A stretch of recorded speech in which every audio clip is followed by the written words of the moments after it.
Now, on February 4th, 1992, the Venezuelan people witnessed a military rebellion led by Hugo Chávez that brought back hope in the country's future after dark years for the popular classes.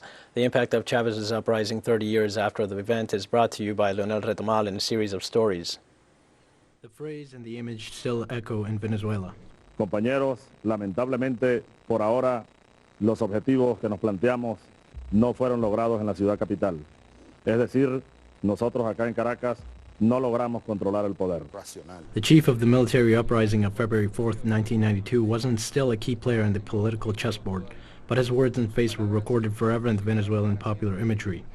At the beginning there were some trust issues because the boots of soldiers were responsible for many massacres in Latin America, Venezuela included. Capitalism in Venezuela has had two ways of ruling over the people. One is with the classic military dictatorship, like the ones of Juan Vicente Gómez and Marcos Pérez Jiménez. That runs out of luck with the events of January 1958, when the liberal representative regime was imposed, and that was the case for 40 years. But by February 1989, the popular rebellion managed to pull the brakes on the neoliberal policies that the ruling class and foreign interests were trying to force on the country. With that, they were through. The cat was out of the bag. It was public knowledge that it was not a system with popular support. They crushed that with the army, and 3 years later, something similar happened to the military rebellion of February 4th, 1992, and also in November that same year. But the main one was February's uprising, which counted with Commander Chávez's leadership. By then, the regime was exhausted politically, economically, socially. The people didn't believe in anything anymore. The inconformity grew, but there was still a void regarding the front lines, the leader or party that could represent the people's voice. There is a consensus around the issue of the uprising being planned ahead, despite Venezuela being the most stable country in the region after 30 years of a political system tied to the prices of oil and with two parties that shared power and kept it to themselves.